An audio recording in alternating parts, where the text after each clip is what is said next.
Okay, welcome to this revision tutorial. We're looking at Christian attitudes towards abortion.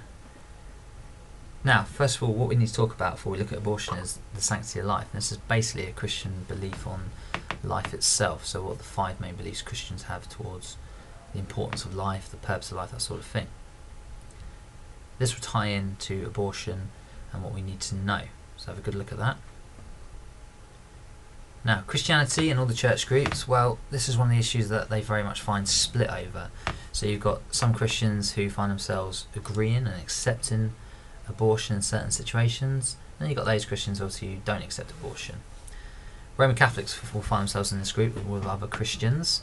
So the Roman Catholics, a very fundamental belief of theirs, they are very strict about this, no abortion in any circumstances.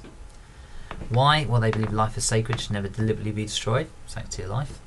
They back that up with a quote from the 10 Commandments, thou shalt not kill, because they see abortion as killing. Even if a woman has been raped, abortion is still wrong, that's how strong they feel about it. The only time they'll even consider an abortion is basically if the mother's life is at risk. The only God can decide when life begins and ends. Abortion can be seen as spoiling God's plan, this idea of God as an individual plan for everybody. That's by the quote from Jeremiah. So before I formed you in the womb, I knew you, before you were born, set apart. This is basically God telling Jeremiah that he was decided upon before his mother had even conceived him. Now, other quotes to use, we've got John Calvin. John Calvin was an early Christian Protestant leader, and his views on abortion were quite strong. Abortion is worse than killing a man in his own home, showing that's the worst form of killing of an innocent life, very much against abortion. So Christians would agree with him in his views. Christians also agree that abortion is wrong and agree with the views of Mother Teresa.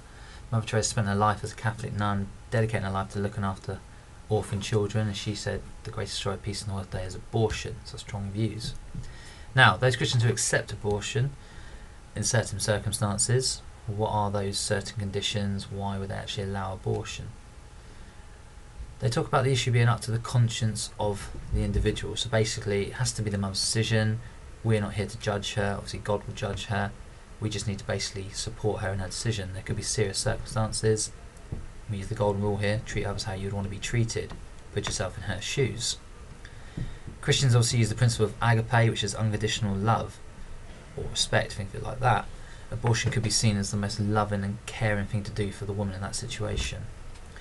Now, the Church of England, well, they very much sit on the fence, but they have quotes like this which kind of support the idea that life of the fetus is not absolutely paramount, meaning the fetus is important, however, not the most important thing, because the most important thing would be the mother, who obviously is an established life.